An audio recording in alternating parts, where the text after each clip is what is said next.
ವೀಕ್ಷಕರೇ ನೋಡಿ, ಪ್ರತಿಯೊಂದು ರೈತ ಬಾಂಧವರಿಗೆ ರಾಜ್ಯ ಸರ್ಕಾರದ ಕಡೆಯಿಂದ ಮತ್ತೊಂದು ಬಿಗ್ ಅಪ್ಡೇಟ್ಗೆ ಸ್ವಾಗತ ಸುಸ್ವಾಗತ. ಹೌದು ವೀಕ್ಷಕರೇ, ಬೆಳೆ ಹಾನಿ ಪರಿಹಾರ ಹಣವನ್ನು ಪಡೆದುಕೊಳ್ಳುತ್ತಿರುವಂತಹ ಪ್ರತಿಯೊಂದು ರೈತರಿಗೆ, ಜೊತೆಗೆ ಇಲ್ಲಿ ಪ್ರಧಾನಮಂತ್ರಿ ಕಿಸಾನ್ ಸನ್ಮಾನ್ ಯೋಜನೆಯ ಹಣವನ್ನು ಸಹಿತ ಇಲ್ಲಿ ಪಡೆದುಕೊಳ್ಳುತ್ತಿರುವಂತಹ ಪ್ರತಿಯೊಂದು ರೈತ ಬಾಂಧವರಿಗೆ ಈ ಒಂದು ಮಾಹಿತಿ ಅನುಕೂಲವಾಗಿರುವಂತದ್ದು. ಹೌದು ವೀಕ್ಷಕರೇ, ಇಲ್ಲಿ ರಾಜ್ಯಾದ್ಯಂತ ಇರುವಂತಹ ಪ್ರತಿಯೊಂದು ರೈತರ ಖಾತೆಗಳಿಗೆ ಇಲ್ಲಿ ಯಾವುದೇ ರೀತಿಯಾಗಿ ಕೂಡ ಇನ್ನೂ ತನಕ ಇಲ್ಲಿ ಹಣ ಅನ್ನೋದು ಕೂಡ ಬಿಡುಗಡೆನೇ ಆಗಿಲ್ಲ. ಹೌದು, ಯಾವ ಕಾರಣದಿಂದ ಇಲ್ಲಿ ಬಿಡುಗಡೆ ಆಗಿಲ್ಲ? ಸೊ ಬೆಳೆ ಹಾನಿ ಪರಿಹಾರ ಹಣಕ್ಕಾಗಿ ಕಾಯ್ತಾ ಇರುವಂತಹ ಪ್ರತಿಯೊಂದು ರೈತ ಬಾಂಧವರಿಗೆ ರಾಜ್ಯ ಸರ್ಕಾರದ ಕಡೆಯಿಂದ ಒಂದು ಭರ್ಜರಿ ಗುಡ್ ನ್ಯೂಸ್ ಅನ್ನುವುದರ ಜೊತೆಗೆ ಉಳಿದ ಕೆಲವು ಜಿಲ್ಲೆಗಳಲ್ಲಿ ಇರುವಂತಹ ಪ್ರತಿಯೊಂದು ರೈತರ ಖಾತೆಗಳಿಗೆ ನೇರವಾಗಿ ಹಣ ಅನ್ನೋದು ಹಂತ ಹಂತಗಳಾಗಿ ಪ್ರತಿಯೊಂದು ರೈತರ ಖಾತೆಗಳಿಗೆ ಇಲ್ಲಿ ನೇರವಾಗಿ ಹಣ ಅನ್ನೋದು ಕೂಡ ಇಲ್ಲಿ ಬಿಡುಗಡೆ ಆಗಬೇಕಾದ್ರೆ, ಹೌದು ವೀಕ್ಷಕರೇ, ಇಲ್ಲಿ ಖಂಡಿತವಾಗಿಯೂ ಕೂಡ ಖುದ್ದಾಗಿ ರಾಜ್ಯದ ಮುಖ್ಯಮಂತ್ರಿಯಾಗಿರುವ ಪ್ರಸ್ತುತ ಡಿ.ಕೆ. ಶಿವಕುಮಾರ್ ಸರ್ ಅವರಾಗಲಿ ಮತ್ತು ಅದೇ ರೀತಿಯಾಗಿಯೂ ಕೂಡ ಇಲ್ಲಿ ಕಂದಾಯ ಇಲಾಖೆಯ ಸಚಿವರಾಗಿರುವ ಕೃಷ್ಣ ಬೈರೇಗೌಡ ಸರ್ ಅವರು ಕೂಡ ಇಲ್ಲಿ ಬೆಳೆ ಹಾನಿ ಪರಿಹಾರ ಹಣಕ್ಕಾಗಿ ಕಾಯ್ತಾ ಇರುವಂತಹ ಪ್ರತಿಯೊಂದು ರೈತರಿಗೂ ಸಹಿತ ಈ ಒಂದು ಮಾಹಿತಿ ಕೂಡ ಇಲ್ಲಿ ಕೊಟ್ಟಿರುವಂತದ್ದು. ಹೌದು, ಪ್ರತಿಯೊಂದು ರೈತ ಬಾಂಧವರಿಗೆ ಇದು ಇಂಪಾರ್ಟೆಂಟ್ ಮಾಹಿತಿ ಆಗಿರುತ್ತದೆ. ಹೌದು ವೀಕ್ಷಕರೇ, ನಿಮ್ಮ ಮನೆಯಲ್ಲಿ ಏನಾದರೂ ಬೆಳೆ ಹಾನಿ ಪರಿಹಾರ ಹಣಕ್ಕಾಗಿ ಕಾಯ್ತಾ ಇರುವಂತ ರೈತರಾಗಿದ್ದರೆ ಖಂಡಿತವಾಗಿಯೂ ಕೂಡ ಈ ಒಂದು ವಿಡಿಯೋನ ನೀವು ಎಲ್ಲಿ ಸ್ಕಿಪ್ ಮಾಡದೆ ಪೂರ್ತಿಯಾಗಿ ನೋಡಲೇಬೇಕು. ಹೌದು, ಪ್ರತಿಯೊಂದು ರೈತರಿಗೆ ಇದು ಅನುಕೂಲವಾಗುತ್ತಿರುವಂತಹ ಒಂದು ಮಾಹಿತಿ ಇದಾಗಿರುವುದರಿಂದ ರಾಜ್ಯಾದ್ಯಂತ ಇರುವಂತಹ 30ರಿಂದ 31 ಜಿಲ್ಲೆಗಳಲ್ಲಿ ಇರುವಂತಹ ಪ್ರತಿಯೊಂದು ರೈತ ಬಾಂಧವರಿಗೆ ಒಂದು ಭರ್ಜರಿ ಗುಡ್ ನ್ಯೂಸ್ ಅಂದ್ರೆ ತಪ್ಪಾಗಲ್ಲ. ಹೌದು, ಇವತ್ತಿನ ಬಂದ ಮಾಹಿತಿಯ ಪ್ರಕಾರ ಪ್ರೆಸೆಂಟ್ ಆಗಿ ಹಣ ಅನ್ನೋದು ಕೂಡ ಪ್ರತಿಯೊಂದು ರೈತ ಬಾಂಧವರಿಗೆ ಬಿಡುಗಡೆ ಆಗಲೇಬೇಕು. ಬನ್ನಿ ವೀಕ್ಷಕರೇ, ಇವತ್ತು ಕೂಡ ಉಳಿದ ಕೆಲವು ಜಿಲ್ಲೆಗಳಲ್ಲಿ ಇರುವಂತಹ ಪ್ರತಿಯೊಂದು ರೈತರ ಖಾತೆಗಳಿಗೆ ಹಣ ಅನ್ನೋದು ಕೂಡ ಅಲ್ಲಿ ಯಾವಾಗ ಬಿಡುಗಡೆ ಆಗುತ್ತದೆ ಅಂತ ಈ ಒಂದು ವಿಡಿಯೋದಲ್ಲಿ ಮಾಹಿತಿಯನ್ನು ತಿಳಿದುಕೊಳ್ಳುತ್ತಾ ಹೋಗೋಣ. ಜೊತೆಗೆ ಇವತ್ತು ಕೂಡ ಉಳಿದ ಕೆಲವು ಜಿಲ್ಲೆಗಳಲ್ಲಿ ಇರುವಂತಹ ಪ್ರತಿಯೊಂದು ರೈತರಿಗೂ ಸಹಿತ ನೇರವಾಗಿ ಹಣ ಅನ್ನೋದು ಪ್ರತಿಯೊಬ್ಬರ ಖಾತೆಗಳಿಗೂ ಕೂಡ ಬಿಡುಗಡೆ ಆಗ್ತಾ ಇರುವಂತದ್ದು. ಬನ್ನಿ ವೀಕ್ಷಕರೇ, ಆಗಿದ್ದರೆ ಈ ಎಲ್ಲದರ ಬಗ್ಗೆ ಮಾಹಿತಿ ಏನು ಬಂದಿದೆ ಅಂತ ಈ ಒಂದು ವಿಡಿಯೋದಲ್ಲಿ ನಾವು ಮಾಹಿತಿಯನ್ನು ತಿಳಿದುಕೊಳ್ಳುತ್ತಾ ಹೋಗಬಹುದು. ಹೌದು ವೀಕ್ಷಕರೇ, ನೋಡಿ, ತಪ್ಪದೆ ತಮ್ಮಲ್ಲಿ ಒಂದೇ ಒಂದು ರಿಕ್ವೆಸ್ಟ್ ಏನೆಂದರೆ, ನೋಡಿ, ನೀವೇನಾದರೂ ಹೊಸಬರಾಗಿ ನಮ್ಮ ಚಾನಲ್ಗೆ ಭೇಟಿ ಕೊಟ್ಟು ಈ ಒಂದು ವಿಡಿಯೋನ ಫಸ್ಟ್ ಆಫ್ ಆಲ್ ಆಗಿ ನೋಡ್ತಾ ಇದ್ರೆ ತಪ್ಪದೆ ನಮ್ಮ ಚಾನಲ್ಗೆ ದಯವಿಟ್ಟು ಸಬ್ಸ್ಕ್ರೈಬ್ ಮಾಡಿ ಮತ್ತು ಅಲ್ಲೇ ಪಕ್ಕದಲ್ಲಿ ಇರುವಂತಹ ಬೆಲ್ ಐಕನ್ ಕೂಡ ನೀವು ಕ್ಲಿಕ್ ಮಾಡಬಹುದು. ಯಾಕೆಂದರೆ ನೋಡಿ ವೀಕ್ಷಕರೇ, ಈ ಒಂದು ಚಾನಲ್ನಲ್ಲಿ ನಾವು ಕೇವಲ ರೈತರಿಗೆ ಉಪಯುಕ್ತವಾಗುವಂತಹ ಮಾಹಿತಿಗಳನ್ನು ಕೂಡ ನಾವು ಪ್ರೊವೈಡ್ ಮಾಡ್ತಾ ಇರ್ತೀವಿ. ಹೌದು, ಪ್ರತಿಯೊಂದು ಫಲಾನುಭವಿಗಳಿಗೆ ಉಪಯುಕ್ತವಾಗುವಂತ ಮಾಹಿತಿ ಮತ್ತು ಅದೇ ರೀತಿಯಾಗಿ ಕೂಡ ಬೆಳೆ ಹಾನಿ ಪರಿಹಾರ ಹಣಕ್ಕಾಗಿ ಕಾಯ್ತಾ ಇರುವಂತಹ ಪ್ರತಿಯೊಂದು ರೈತ ಬಾಂಧವರಿಗೆ ಒಂದು ಭರ್ಜರಿ ಗುಡ್ ನ್ಯೂಸ್ ಅನ್ನುವುದರ ಜೊತೆಗೆ ಅದರ ಜೊತೆಯಲ್ಲಿ PM ಕಿಸಾನ್ ಯೋಜನೆಯ ಹಣ ಅಂದರೆ ಪ್ರಧಾನಮಂತ್ರಿ ಕಿಸಾನ್ ಸನ್ಮಾನ್ ಯೋಜನೆಯ ಹಣವನ್ನು ಪಡೆದುಕೊಳ್ಳುತ್ತಿರುವಂತಹ ಪ್ರತಿಯೊಂದು ರೈತ ಬಾಂಧವರಿಗೆ ಒಂದು ರಾಜ್ಯ ಸರ್ಕಾರದ ಕಡೆಯಿಂದ ಒಂದು ಭರ್ಜರಿ ಗುಡ್ ನ್ಯೂಸ್ ಅಂದ್ರೆ ತಪ್ಪಾಗಲ್ಲ. ಬನ್ನಿ ವೀಕ್ಷಕರೇ, ಹಾಗಿದ್ದರೆ ಈ ಎಲ್ಲದರ ಬಗ್ಗೆ ಮಾಹಿತಿ ಏನು ಬಂದಿದೆ ಅಂತ ನಾವು ಒಂದೊಂದಾಗಿ ತಿಳಿದುಕೊಳ್ಳುತ್ತಾ ಹೋಗೋಣ.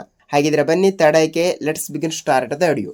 ವೀಕ್ಷಕರೇ ನೋಡಿ, 2025-26ನೆಯ ಸಾಲಿನ ನೋಡಿ ಮುಂಗಾರು ಹಂಗಾಮಿನಲ್ಲಿ ಬೆಳೆ ನಾಶವಾಗಿರುವ ಕಾರಣದಿಂದ ಪ್ರತಿಯೊಂದು ರೈತರ ಖಾತೆಗಳಿಗೆ ಬೆಳೆ ಹಾನಿ ಪರಿಹಾರ ಹಣ ಅನ್ನೋದು ಕೂಡ ಪ್ರತಿಯೊಂದು ರೈತ ಬಾಂಧವರಿಗೆ ಇಲ್ಲಿ ಬಿಡುಗಡೆ ಆಗಲೇಬೇಕು. ಈಗಾಗಲೇ ಕೆಲವು ಫಲಾನುಭವಿಗಳಿಗೆ ಹಣ ಬಿಡುಗಡೆ ಆಗಿದೆ, ಅದು ಓಕೆ. ಆದರೆ ಉಳಿದ ರೈತರ ಖಾತೆಗಳಿಗೆ ಯಾವುದೇ ರೀತಿಯಾಗಿಯೂ ಕೂಡ ಇಲ್ಲಿ ₹1 ಹಣ ಅನ್ನೋದು ಕೂಡ ಬಿಡುಗಡೆನೇ ಆಗಿಲ್ಲ. ಹೌದು, ಯಾವ ಕಾರಣದಿಂದ ಆಗಿಲ್ಲ? ಇವತ್ತು ಕೂಡ ಉಳಿದ ಕೆಲವು ಫಲಾನುಭವಿಗಳ ಖಾತೆಗಳಿಗೆ ನೇರವಾಗಿ ಹಣ ಅನ್ನೋದು ಬಿಡುಗಡೆ ಮಾಡುವ ಮೂಲಕ ಒಂದು ಮಾಹಿತಿ ಕೂಡ ಕೊಟ್ಟಿರುವಂತದ್ದು. ಬನ್ನಿ ವೀಕ್ಷಕರೇ, ಇವತ್ತು ಕೂಡ ಏನು ಮಾಹಿತಿ ಕೊಟ್ಟಿದ್ದಾರೆ ಮತ್ತು ಇವತ್ತು ಕೂಡ ಉಳಿದ ಕೆಲವು ಜಿಲ್ಲೆಗಳಲ್ಲಿ ಇರುವಂತಹ ಪ್ರತಿಯೊಂದು ರೈತರಿಗೂ ಸಹಿತ ನೇರವಾಗಿ ಹಣ ಅನ್ನೋದು ಕೂಡ ಇಲ್ಲಿ ಬಿಡುಗಡೆ ಆಗ್ತಾ ಇರುವಂತದ್ದು. ಬನ್ನಿ, ಬೆಳೆ ಹಾನಿ ಪರಿಹಾರ ಹಣ ಎಷ್ಟು ರೂಪಾಯಿ ಹಣ ಕೂಡ ಇಲ್ಲಿ ಬಿಡುಗಡೆ ಆಗ್ತಾ ಇದೆ ಅಂತ ತಿಳಿದುಕೊಳ್ಳುತ್ತಾ ಹೋಗ್ತಾ ಇದ್ರೆ ವೀಕ್ಷಕರೇ ನೋಡಿ, ಪ್ರತಿಯೊಂದು ಎಕರೆಗೆ ಇಲ್ಲಿ ಅಂದಾಜಾಗಿ ಹೇಳ್ತಾ ಇದ್ರೆ 8ರಿಂದ 15 ಸಾವಿರ ರೂಪಾಯಿ ಹಣವನ್ನು ಪ್ರತಿಯೊಂದು ಎಕರೆಗೆ ರೈತ ಬಾಂಧವರಿಗೆ ಬಿಡುಗಡೆ ಆಗ್ತಾ ಇರುವಂತದ್ದು. ಜೊತೆಗೆ ಇಲ್ಲಿ ಪ್ರತಿಯೊಂದು ಹೆಕ್ಟರ್ಗೆ 30ರಿಂದ 35 ಸಾವಿರ ರೂಪಾಯಿ ಹಣವನ್ನು ಕೂಡ ಸೊ ಇಲ್ಲಿ ಪ್ರತಿಯೊಂದು ಹೆಕ್ಟರಿಗೂ ಸಹಿತ ಹಣ ಅನ್ನೋದು ಕೂಡ ಇಲ್ಲಿ ಬಿಡುಗಡೆ ಆಗ್ತಾ ಇರುವಂತದ್ದು. ಹೌದು ವೀಕ್ಷಕರೇ, ಈ ರೀತಿ ಹಣ ಅನ್ನೋದು ಪ್ರತಿಯೊಂದು ಫಲಾನುಭವಿಗಳಿಗೂ ಸಹಿತ ಇಲ್ಲಿ ಬಿಡುಗಡೆ ಆಗ್ತಾ ಇರುವುದರಿಂದ ರಾಜ್ಯಾದ್ಯಂತ ಇರುವಂತಹ 30ರಿಂದ 31 ಜಿಲ್ಲೆಗಳಲ್ಲಿ ಇರುವಂತಹ 14.27 ಲಕ್ಷ ರೈತರ ಖಾತೆಗಳಿಗೆ ಬೆಳೆಹಾನಿ ಪರಿಹಾರ ಹಣ ಅನ್ನೋದು ಪ್ರತಿಯೊಂದು ರೈತ ಬಾಂಧವರಿಗೆ ಇಲ್ಲಿ ಬಿಡುಗಡೆ ಆಗಲೇಬೇಕು. ಈಗಾಗಲೇ ಹಂತ ಹಂತಗಳಾಗಿ ಒಂದಿಷ್ಟು ಜಿಲ್ಲೆಗಳಿಗೂ ಸಹಿತ ನೇರವಾಗಿ ಹಣ ಅನ್ನೋದು ಬಿಡುಗಡೆ ಮಾಡುವ ಮೂಲಕ ಒಂದು ಸ್ಪಷ್ಟನೆಯನ್ನು ನೀಡಿರುವ ಪ್ರಕಾರ ಬನ್ನಿ ಯಾವ ಜಿಲ್ಲೆಗಳು ಅಂತ ಇಲ್ಲಿ ತಿಳಿದುಕೊಂಡು ನೆಕ್ಸ್ಟ್ ಇಲ್ಲಿ ಯಾವ ರೂಲ್ಸ್ಗಳನ್ನು ಕೂಡ ಇಲ್ಲಿ ಫಾಲೋ ಮಾಡಬೇಕು ಅಂತ ಅದನ್ನು ಕೂಡ ಸ್ವಲ್ಪ ನಾವು ತಿಳಿದುಕೊಳ್ಳುತ್ತಾ ಹೋಗಲೇಬೇಕು. ಹಾಗಿದ್ರೆ ಇಲ್ಲಿ ಜಿಲ್ಲೆಗಳು ಸಹಿತ ಇಲ್ಲಿ ನೋಡ್ತಾ ಹೋದ್ರೆ ನೋಡಿ ವೀಕ್ಷಕರೇ, ಇಲ್ಲಿ ವಿಜಯಪುರ ಜಿಲ್ಲೆ, ಗುಲ್ಬರ್ಗ ಜಿಲ್ಲೆ, ಬಾಗಲಕೋಟೆ ಜಿಲ್ಲೆ, ಯಾದಗಿರಿ ಜಿಲ್ಲೆ, ಕೋಲಾರ ಜಿಲ್ಲೆ, ಮಂಡ್ಯ ಜಿಲ್ಲೆ, ಮೈಸೂರು ಜಿಲ್ಲೆ, ಧಾರವಾಡ ಜಿಲ್ಲೆ, ದಾವಣಗೆರೆ ಜಿಲ್ಲೆ, ಬೆಳಗಾವಿ ಜಿಲ್ಲೆ, ಹಾವೇರಿ ಜಿಲ್ಲೆ, ಚಿತ್ರದುರ್ಗ ಜಿಲ್ಲೆ, ತುಮಕೂರು ಜಿಲ್ಲೆ, ಮಂಗಳೂರು ಜಿಲ್ಲೆ, ಮಂಡ್ಯ ಜಿಲ್ಲೆ, ಮೈಸೂರು ಜಿಲ್ಲೆ, ಉಡುಪಿ ಜಿಲ್ಲೆ, ಕೊಪ್ಪಳ ಜಿಲ್ಲೆ, ಹಾಸನ ಜಿಲ್ಲೆ, ರಾಮನಗರ ಜಿಲ್ಲೆ, ಬೆಂಗಳೂರು ಗ್ರಾಮಾಂತರ ಜಿಲ್ಲೆ, ಚಿಕ್ಕಬಳ್ಳಾಪುರ ಜಿಲ್ಲೆ, ದೊಡ್ಡಬಳ್ಳಾಪುರ ಜಿಲ್ಲೆ ಮತ್ತು ಯಾದಗಿರಿ ಜಿಲ್ಲೆ, ರಾಯಚೂರು ಜಿಲ್ಲೆ, ಕೊನೆಯದಾಗಿ ಕೋಲಾರ ಜಿಲ್ಲೆ. ವೀಕ್ಷಕರ ನೋಡಿ, ಟೋಟಲ್ ಆಗಿ 18ರಿಂದ 22 ಜಿಲ್ಲೆಗಳು ಸಹಿತ ಇಲ್ಲಿ ಕೊಟ್ಟಿರುವುದರಿಂದ ಟೋಟಲ್ ಆಗಿ ಈ ಜಿಲ್ಲೆಗಳಲ್ಲಿ ಇರುವಂತಹ ಪ್ರತಿಯೊಂದು ಫಲಾನುಭವಿಗಳ ಖಾತೆಗಳಿಗೆ ನೇರವಾಗಿ ಹಣ ಅನ್ನೋದು ಬಿಡುಗಡೆ ಆಯಿತು. ಸ್ನೇಹಿತರೆ, ಈ ರೀತಿ ಒಂದು ಮಾಹಿತಿ ಲಭ್ಯವಾಗಿರುವುದರಿಂದ ರಾಜ್ಯಾದ್ಯಂತ ಇರುವಂತಹ 30ರಿಂದ 31 ಜಿಲ್ಲೆಗಳಲ್ಲಿ ಇರುವಂತಹ ಪ್ರತಿಯೊಂದು ರೈತರ ಖಾತೆಗಳಿಗೆ, ಅಂದರೆ ನಾನು ಹೇಳಿರುವ ಇಷ್ಟು ಜಿಲ್ಲೆಗಳು ಸಹಿತ ಇಲ್ಲಿ ಮೊದಲನೇ ಪಟ್ಟಿಯಲ್ಲಿ ಇದ್ದಿರುವಂಥದ್ದು ಮಾತ್ರ ಈ ಜಿಲ್ಲೆಗೆ ಹಣ ಬಿಡುಗಡೆ ಆಗುತ್ತದೆ ಅಂತ ಎಕ್ಸಾಕ್ಟ್ ಆಗಿ ಹೇಳಲಿಕ್ಕೆ ಬರಲ್ಲ ವೀಕ್ಷಕರೇ. ಸೊ ನಿಮ್ಮ ಪ್ರಕಾರ ಎಲ್ಲ ಡಾಕ್ಯುಮೆಂಟ್ಗಳು ಕೂಡ ಇಲ್ಲಿ ಕರೆಕ್ಟ್ ಇದ್ದರೆ ನಿಮಗೆ ನೇರವಾಗಿ ಹಣ ಅನ್ನೋದು ಕೂಡ ಇಲ್ಲಿ ಬಿಡುಗಡೆ ಆಗುತ್ತದೆ ಅಂತ ಅಂದುಕೊಳ್ಳುತ್ತೀನಿ. ಖಂಡಿತವಾಗಿಯೂ ಕೂಡ ಹೇಳ್ತಾ ಇದ್ದೀನಿ ವೀಕ್ಷಕರೇ, ತಪ್ಪದೆ ನೀವು ನಿಮ್ಮ ಬ್ಯಾಂಕಿಗೆ ಒಂದು ಸಲ ಭೇಟಿ ಕೊಟ್ಟು ಖಂಡಿತವಾಗಿಯೂ ಕೂಡ ನಿಮ್ಮ ಆಧಾರ್ ಕಾರ್ಡ್ ಜೆರಾಕ್ಸ್ ಮತ್ತು ನಿಮ್ಮ ಬ್ಯಾಂಕ್ ಪಾಸ್ಬುಕ್ ಜೆರಾಕ್ಸ್ ಮತ್ತು ನಿಮ್ಮ ಜಮೀನಿನ ಪಹಣಿ ಉತ್ತಾರಿಗಳನ್ನು ಕೂಡ ತೆಗೆದುಕೊಂಡು ನಿಮ್ಮ ತಾಲೂಕಿನಲ್ಲಿ ಇರುವಂತಹ ರೈತ ಸಂಪರ್ಕ ಕೇಂದ್ರ ಇಲ್ಲವಾದರೆ ಕೃಷಿ ಇಲಾಖೆ, ಸೊ ಎರಡರಲ್ಲಿ ಒಂದು ಕಚೇರಿಗೆ ನೀವು ಒಂದು ಸಲ ಭೇಟಿ ಕೊಟ್ಟು ತಪ್ಪದೆ ನೀವು FID ಕೂಡ ಮಾಡಿಸಿದ್ದೀರಾ ಇಲ್ಲವಾ ಅಂತ ಒಂದು ಸಲ ನೀವು ತಪ್ಪದೆ ಪರಿಶೀಲಿಸಿ. ಯಾಕೆಂದರೆ ನಾನು ಪ್ರತಿಯೊಂದು ವಿಡಿಯೋದಲ್ಲಿ ಕೂಡ ಹೇಳಿದ್ದೀನಿ ಮತ್ತು ಅದೇ ರೀತಿಯಾಗಿಯೂ ಕೂಡ ಸೊ ಈ ಒಂದು ವಿಡಿಯೋದಲ್ಲಿ ಸಹಿತ ಹೇಳ್ತಾ ಇದ್ದೀನಿ. ಖಂಡಿತವಾಗಿಯೂ ಕೂಡ ಪ್ರತಿಯೊಬ್ಬರು ಕೂಡ FID ಮಾಡಿಸಿದ್ದೀರಾ ಇಲ್ಲವಾ ಅಂತ ಒಂದು ಸಲ ನೀವು ತಪ್ಪದೆ ಪರಿಶೀಲಿಸಿ.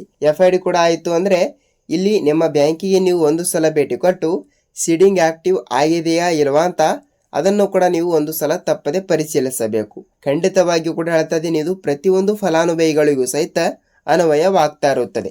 ರಾಜ್ಯಾದ್ಯಂತ ಇರುವಂತಹ ಪ್ರತಿಯೊಂದು ರೈತರಿಗೂ ಸಹಿತ ನೇರವಾಗಿ ಹಣ ಅನ್ನೋದು ಪ್ರತಿಯೊಂದು ಫಲಾನುಭವಿಗಳಿಗೆ ಬಿಡುಗಡೆ ಆಗಲೇಬೇಕು. ಹೌದು ವೀಕ್ಷಕರೇ, ಇದಾಗಿತ್ತು ರೈತರಿಗೆ ಉಪಯುಕ್ತವಾಗುವಂತಹ ಬೆಳೆಹಾನಿ ಪರಿಹಾರ ಹಣದ ಬಗ್ಗೆ ಲೇಟೆಸ್ಟ್ ಆಗಿ ಬಂದಿರುವಂತಹ ಈ ದಿನದ ಒಂದು ಮಾಹಿತಿ. ಈ ಒಂದು ವಿಡಿಯೋದ ಬಗ್ಗೆ ನಿಮಗೆ ಏನೇ ಡೌಟ್ ಇದ್ದರೂ ಕೂಡ ನೀವು ನಮಗೆ ತಿಳಿಸಬಹುದು. ಖಂಡಿತವಾಗಿಯೂ ಕೂಡ ಇಲ್ಲಿ ನಾವು ಕೂಡ ಸೊ ನೆಕ್ಸ್ಟ್ ವಿಡಿಯೋದಲ್ಲಿ ಭೇಟಿಯಾಗೋಣ ವೀಕ್ಷಕರೇ. ಅದೇ ರೀತಿಯಾಗಿಯೂ ಕೂಡ ಖಂಡಿತವಾಗಿಯೂ ಕೂಡ ಬೆಳೆಹಾನಿ ಪರಿಹಾರ ಹಣ ಅಷ್ಟೇ ಅಲ್ಲ, PM ಕಿಸಾನ್ ಯೋಜನೆಯ 23ನೆಯ ಕಂತಿನ ಹಣವನ್ನು ಈಗಾಗಲೇ ಕೆಲವು ರೈತ ಬಾಂಧವರಿಗೆ ಇಲ್ಲಿ ಬಿಡುಗಡೆಯಾಗಿ ಸೊ ಉಳಿದ ರೈತರ ಖಾತೆಗಳಿಗೆ 24ನೆಯ ಕಂತಿನ ಹಣಕ್ಕಾಗಿ ಒಂದು ಮಾಹಿತಿ ಕೂಡ ಇಲ್ಲಿ ಲಭ್ಯವಾಗಿರುವುದರಿಂದ ಸೊ ಏನೆಲ್ಲ ಮಾಹಿತಿ ಲಭ್ಯವಾಗಿದೆ ಅಂತ ನಾವು ನೆಕ್ಸ್ಟ್ ವಿಡಿಯೋದಲ್ಲಿ ಮಾಹಿತಿಯನ್ನು ತಿಳಿದುಕೊಳ್ಳುತ್ತಾ ಹೋಗಬಹುದು. ಹೌದು ವೀಕ್ಷಕರೇ, ಇದಾಗಿತ್ತು ಈ ದಿನದ ಒಂದು ಮಾಹಿತಿ. ಖಂಡಿತವಾಗಿಯೂ ಕೂಡ ನಾವು ನೆಕ್ಸ್ಟ್ ವಿಡಿಯೋದಲ್ಲಿ ಮತ್ತೊಂದು ಏನಾದರೂ ರೈತರಿಗೆ ಉಪಯುಕ್ತವಾಗುವಂಥ ಮಾಹಿತಿ ಜೊತೆಗೆ ಭೇಟಿಯಾಗೋಣ. ಅಲ್ಲಿಯ ತನಕ ಎಲ್ಲರಿಗೂ ಧನ್ಯವಾದ.